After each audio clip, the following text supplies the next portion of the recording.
Salut l'équipe, chute du Bitcoin. Pourquoi certains vendent déjà leur crypto et leur Bitcoin et prennent des profits sur ce bull run? Les gars, on va parler de ça aujourd'hui. Bien évidemment, on ira voir ce que nous fait BTC à court terme. Ça commence à être plutôt sympathique. Et puis, on ira voir l'alt du jour qui est hyper intéressante. J'espère que vous êtes branchés du côté du BTC. Donc, on perd 1,7%, 93 200 dollars ce matin. Ether qui corrige moins, on est à 0,2%, on est même plutôt stable, 3400 dollars. Sur le reste de la hop, c'est assez rouge. Même s'il y a un petit peu de vert, on a quand même ici le sol BNB et XRP qui perdent entre 3 et 4%. Avax est dans le vert, plus 2%. XLM qui perd 10%, il avait pas mal performé. C'est Link qui est en forme ce matin, plus 3%. PP, il perd quasiment 5%. Sur le milieu de la map, c'est un peu plus mitigé. On a quand même Tia qui prend 8% ce matin. Il fait plaisir. Celui-là, j'avais racheté le bas juste après le unlock. Ça fait du bien. Et on a STX et Bonk qui ferme la 50e position, qui perdent entre 5 et 4%. Bref, pas ouf le réveil ce matin. Les gars, du côté du 4 heures du BTC. Mon petit canal parallèle a été complètement éclaté, on en est sorti.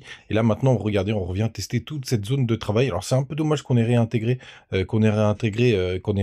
cette zone. On a besoin de souffler pour le moment. Là, pour l'instant, on essaye de retravailler cette zone qui a fait office de résistance pendant un long moment sur ce triangle et elle nous refait résistance puisqu'on l'a réintégrée. Hein, vous voyez, on essaye de la travailler ce matin. Bien évidemment, si on doit chuter plus bas, il y a pas mal de stops qui attendent entre tous ces creux, hein. Vous en avez aux alentours, allez, aux alentours des 88 500 dollars. Le deuxième qui se situe en dessous des 86 300. Et si jamais on a une correction un peu plus profonde, la target maximale pour moi, c'est les 84 000 dollars. Pour le coup, et on ira potentiellement avoir un plus gros nettoyage. Et bien évidemment, si on arrive à se reprendre maintenant, c'est plutôt chouette. Surtout que, évidemment, l'indicateur que je surveille de très très près, je vous le partageais sur Twitter. Enfin, l'indicateur, la zone que je surveille de près, c'est bien évidemment. Attendez, on va faire la petite mise à jour pour voir si c'est bien à jour. Hop, hop, juste là. C'est la petite trendline. Donc on peut y aller tranquillement, même en latéralisant. C'est plutôt pas mal, mais je pense qu'on devrait y aller. Là, on a un petit rebond technique ce matin. On va voir ce que ça va donner. Les oscillateurs sont pas encore retrouvé une bonne zone neutre. Notamment, vous voyez notre long short ratio. Il y a encore une quantité de personnes qui sont en long un peu plus importante. Donc est-ce que ça suffit ce petit nettoyage? Je suis pas sûr pour le moment. On va aller voir du côté des informations, des footings, etc. Alors, ce qui est plutôt pas mal, c'est que ça commence à se calmer. On avait un pic à 0,03 hier, même 0,038, donc quasiment 0,04. Donc, ça commence à se calmer. On a le crypto Fear and Greed qui est repassé dans le grid, donc qui est sorti de l'extrême euphorie. Hier, on a eu aux alentours des 500 millions de liquidations, pas mal de pics dans la journée. On est un petit peu moins ce matin. Mais c'est plutôt pas mal de ce côté-là, même si je pense qu'il va nous falloir encore un petit peu plus de liquidation. Vous voyez là, il y a pas mal de petites zones qui se sont placées, même aux alentours des 91 500 dollars. Donc pour moi les gars, à surveiller de très très près. Le mieux les gars, c'est de surveiller à mon avis cette trendline qui sera sûrement une bonne zone de support pour la suite. Vous savez tout, vous connaissez mon plan. Du côté des autres infos, on a la Bitcoin dominance. Qui malgré cette chute, chute aussi, donc ça c'est une très très bonne nouvelle. Là on a un gros support. Vous le connaissez aux alentours des 0,58. Alors là on pourrait croire que c'est un pullback qui tient pas son support, etc. et qu'on l'a traversé. C'est vraiment une grosse zone, hein, surtout sur la Bitcoin dominance. Hein, c'est beaucoup moins précis que sur un cours d'une crypto classique pour le coup. Donc, vous faites pas attention à ça, c'est vraiment toute cette zone de travail. On est plutôt sur la zone de travail, tout simplement. Mais pour l'instant, c'est plutôt propre ce que nous font les alts, puisque ça corrige un petit peu plus du côté de BTC, et on le voit bien avec ETH là pour l'instant qui est fort, mais comme je vous l'ai dit, il nous a fait tellement de faux signaux. Celui-là, il faut vraiment aller breaker les 0,04 pour considérer que ça y est, ETH reprend vraiment de la force. Et là pour le coup, bah, ce sera un très bon move de switcher ces BTC vers ETH pour ceux qui souhaitent le faire. Donc le sujet du jour les gars, on va tout nettoyer. Hop, on va passer en weekly et il va falloir comprendre pourquoi certaines personnes prennent des profits sur les alts. Alors, j'aimerais vous rappeler quand même que BTC sur ce bull run, il est passé d'environ 15 000 $ à ce matin quasiment aux 100 000 $. Donc, ça vous fait quand même un multiplicateur assez costaud, hein.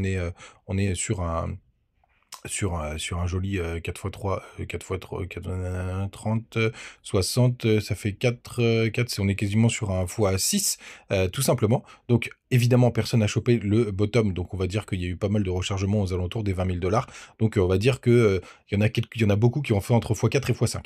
Donc, c'est tout à fait normal de prendre des profits. Et pourquoi c'est encore plus normal? Et ça, je vous le souhaite, et je veux que vous l'ayez en tête si jamais, sur ce bull run, par exemple, vous arrivez à faire 1 million d'euros ou 1 million de dollars. Ce sera beaucoup plus simple puisqu'on est en USDT.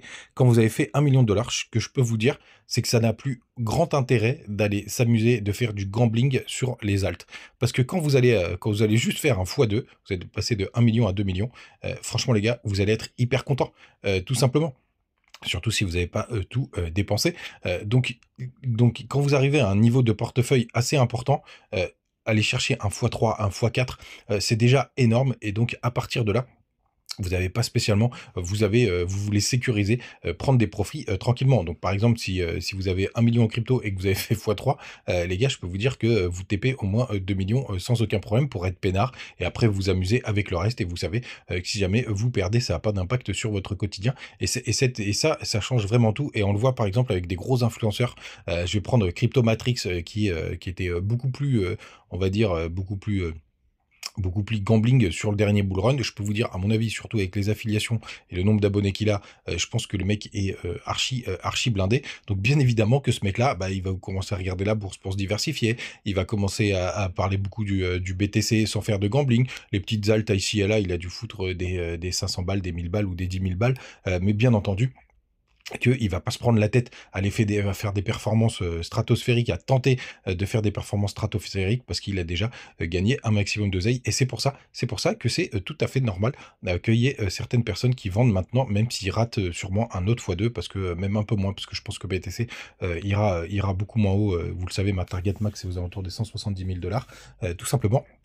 Donc il faut comprendre ce mindset, il faut comprendre cet état d'esprit, et donc c'est assez logique pour certains de vendre maintenant les gros portefeuilles, alors qu'en fait, pour moi, maintenant surtout, il faut switcher pas mal d'oseille sur les altcoins. Il semblerait que ce soit le moment. Les gars, avant de parler de la crypto du jour, n'hésitez pas à nous rejoindre du côté du Telegram, des petites news, des petites infos tous les jours. Vous avez toujours les bonus du côté de BitGet et de Mexe et de BingX. Donc, n'hésitez pas à en profiter. Vous avez le Twitter pour avoir toutes mes petites infos en live. Là, par exemple, hier soir, je vous partageais toutes les cryptos, à mon avis, qui vont crever. J'avais un peu de reine, bah, je vais lui dire ciao, bye bye. Pour le coup, mais il me restait plus grand chose qui ont été délistées de Binance, des petites infos sur ce qui se passe en direct live, sur les fundings, etc. Donc, n'hésitez pas à me rejoindre et vous avez aussi le compte TikTok. Donc, la crypto du jour et qui est vraiment très intéressante, qu'on m'a partagé en commentaire. D'ailleurs, n'hésite pas à mettre ta crypto que tu veux que j'analyse en commentaire. C'est Egan. Et pourquoi elle est intéressante? Parce qu'elle est hyper récente, tout simplement. Donc, Egan Layer. Alors, je fais pas de fondamental, mais je vous explique à peu près comment ça se passe. Et ceux qui considèrent que je dis des conneries, n'hésitez pas à me rectifier en commentaire. Donc, Egan Layer, bah, du coup, c'est un protocole de restaking. Donc, par exemple, quand vous stakez vos ETH, pardon, vous récupérez des wraps ETH. Donc, tout simplement juste pour prouver que vous l'avez. Donc, vous déposez vos ETH, vous récupérez des TETH, des SETH, des WETH, des trucs comme ça. Et donc, il y a un protocole qui a dit, bah, vous pouvez restaker. Donc, ça veut dire que vous mettez du levier sur votre staking de ETH, et c'est ce que propose Eigenlayer.